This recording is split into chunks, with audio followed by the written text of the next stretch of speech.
है और जब वो एक कमरे में जाती है तो वहां पर उसे 5 बच्चों की आवाजें आती है जो कि बहुत ज्यादा डरे हुए होते हैं। मीडियम उन आत्माओं से बात करती है और जब वो सिमोन के बारे में पूछती है तो अचानक से इनके जितने भी गैजेट्स होते हैं वो सब के सब बंद हो जाते हैं, जिस वजह से मीडियम को सब कुछ रोकना पड़ता है।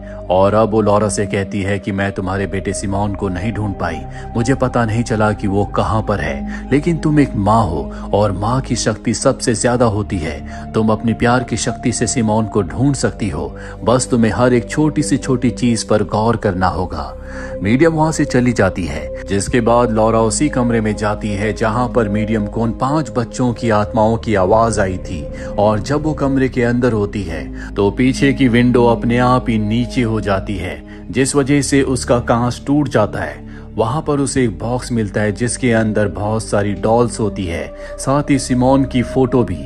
वो समझ जाती है कि वो आत्माएं उसके साथ वही गेम खेल रही है जिस गेम के बारे में सिमोन ने उसे बताया था कि उसे क्लूज मिलते हैं। और अब वो भी क्लूज को ध्यान से देखती है। क्लूज का पीछा करते करते उसे एक नोब मिलता है। वो घर के सारे दरवाजों को चेक करती है, लेकिन ये नोब किसी दरवाजे का नहीं होता।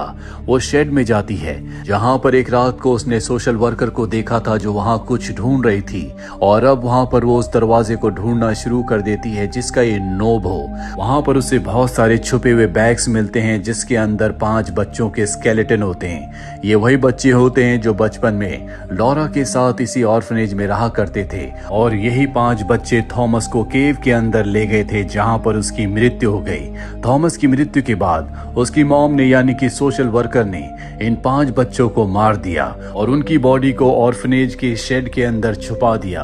30 सालों के बाद जब लॉरा ने ऑर्फनेज को खरीदा और दोबारा खोला तो उस सोशल वर्कर को डर था कहीं पुलिस उसे पकड़ ना ले, इसीलिए उस रात को वो यहाँ पर इन सभी बैग्स को हटाने के लिए आई थी।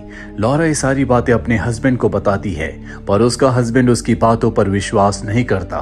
वो कहता है कि अब हमें इस ऑर्फनेज को छोड़कर जाना होगा, हम यहाँ पर नहीं रह सकते। लॉरा कहती है कि ठीक है, लेकिन तुम्हें मुझे 2 दिन का वक्त देना होगा। मैं 2 दिन तक इस ऑर्फनेज इस घर में अकेली रहना चाहती हूँ। उसका हस्बैंड उसकी बात मान जाता है और वहां से चला जाता है, जिसके बाद लॉरा पूरे घर के फर्नीचर को पुराने फर्नीचर के साथ रिप्लेस कर देती है।